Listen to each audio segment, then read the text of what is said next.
어제 우리는 유다 지파에 쏟아진 메시아의 기다림, 신앙의 행복한 생활에 대해서 함께 나누었습니다. 그러나 이후 이어지는 유언 또 예언 속에서는 우리는 여전히 인간 내면에 숨겨진 우상 숭배, 영적인 나태함, 그리고 끊임없이 밀려오는 환란을 마주하게 됩니다.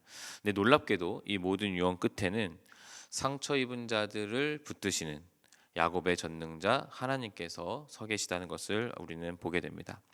어제 저희가 이사가를 보지 못해서 이사가를 확인하고 가겠습니다. 14, 15절이 이사가에 대한 내용인데 여기서 중요한 단어는 14절에 있는 건장한 나귀입니다.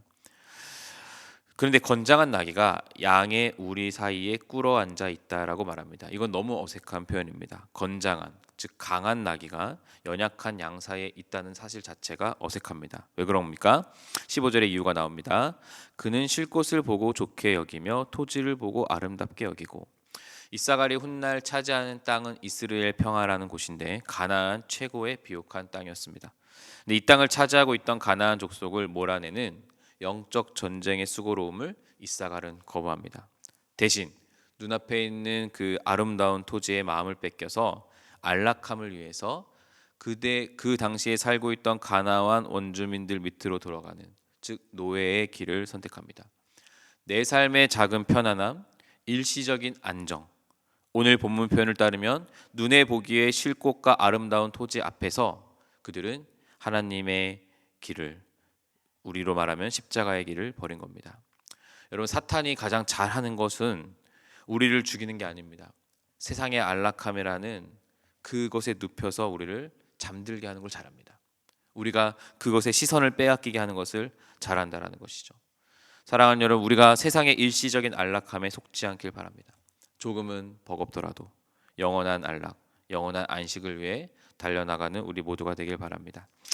이제 단지파를 보겠습니다. 16절의 단은 그의 백성을 심판한다라고 되어 있는데 히브리어로 단이라는 자체가 심판하다, 다스린다라는 뜻입니다. 실제 훗날 사사 삼손이 단지파 출신이죠. 근데 17절 보면 분위기가 반전됩니다. 뱀이라는 표현이 두 번이 나오는데 본능적으로 이때 당시 창세기를 읽는 독자들은 창세기 3장에 있는 에덴 동산에 나온 뱀을 떠올리게 됩니다. 이스라엘을 심판하고 지켜야 할 단지파가 언약 백성을 물어뜯는 뱀, 독사로 전락해 버리는 겁니다. 실제 사사기 18장을 보면 단지파는 이스라엘 지파 중 가장 먼저 개인의 우상을 공동체적인 우상 숭배로 제도화시킵니다. 이스라엘 전체를 배교의 늪으로 끌고 들어가는 역할을 하는 것이죠. 그래서 요한계시록 7장에 등장하는 구원받은 14만 4천 명 명단에 단지파 이름이 영원히 지워지게 됩니다.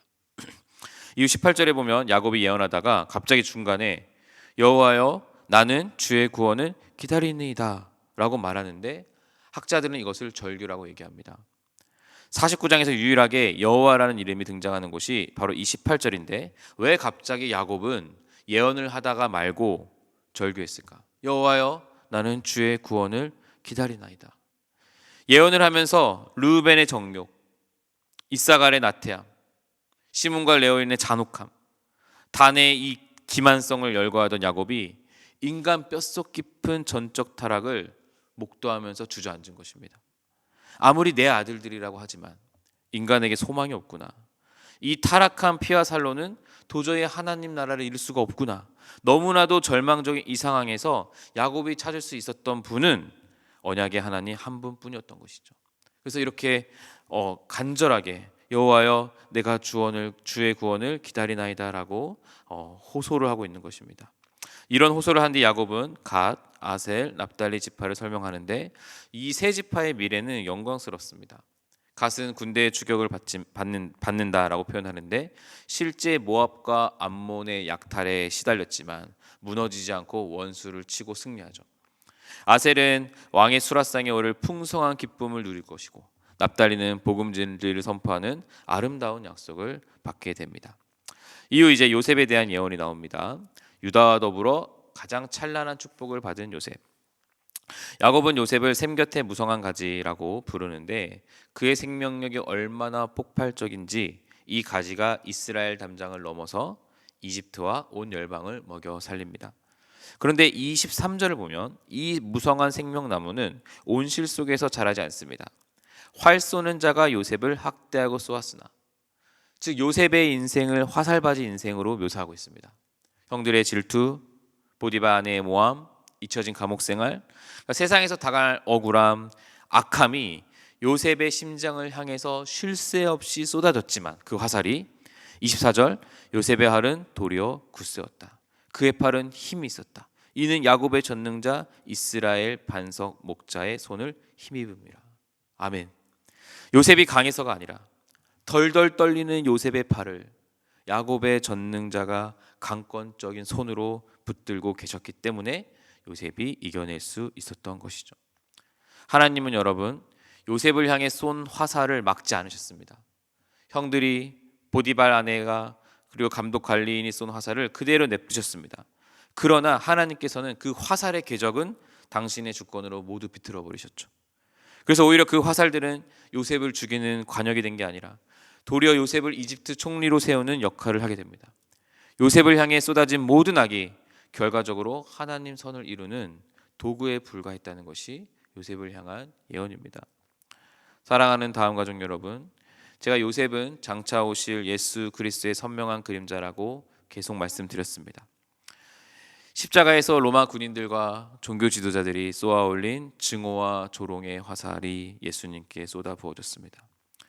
하나님께서는 요셉에게 쏟아진 그 화살을 주권적으로 방향을 꺾으셨지만 예수 그리스도에게는 그러지 않고 그대로 다 맞게 하셨습니다. 사실 우리가 맞아야 될 그 화살을 그분께서 다 맞으신 겁니다.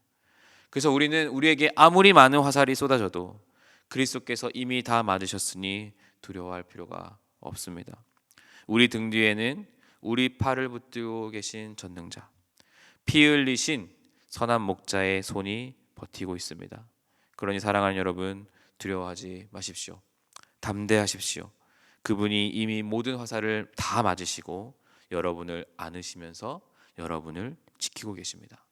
사랑하는 다음 가족 여러분, 야곱의 절규처럼 아무것도 할 수 없음을 우리가 인정하고 우리가 무능력하다는 것을 인정하고 주의 구원을 기다리며 예수 그리스도를 찾으십시오. 그분이 오늘도 여러분을 붙들고 계시고 그분이 오늘도 내일도 영원히 여러분을 강권적인 손으로 여러분의 힘이 되어 주실 것입니다. 기도하겠습니다. 은혜와 자비의 주님, 이사갈처럼 세상의 안락함을 탐하며 영혼의 자유를 팔아넘기려 했던 우리의 나태함을 회개합니다. 단지파처럼 내 안에 숨겨진 치명적인 우상숭배와 죄악을 마주할 때마다 우리도 야곱처럼 여호와여 나는 주의 구원을 기다리다 라는 절망 속의 부르짖음을 하기를 원합니다. 그러나 쏟아지는 이 환난의 화살 속에서도 요셉의 팔을 붙드셨던 우리 전능자의 손이 오늘 십자가에 달리신 그리스도를 통해 우리를 붙들고 계심을 믿습니다. 우리 영혼을 파산케 하는, 우리 영혼을 무너뜨리는 세상의 우상들을 깨트려 주시고 오직 이스라엘 반석이신 주님만을 의지하며 나아가는 하루 될 수 있도록 주님 인도하여 주옵소서. 우리를 여전히 피 흘리신 손으로 붙들고 계시고 보호하시고 안아주시는 예수님의 이름으로 기도합니다. 아멘.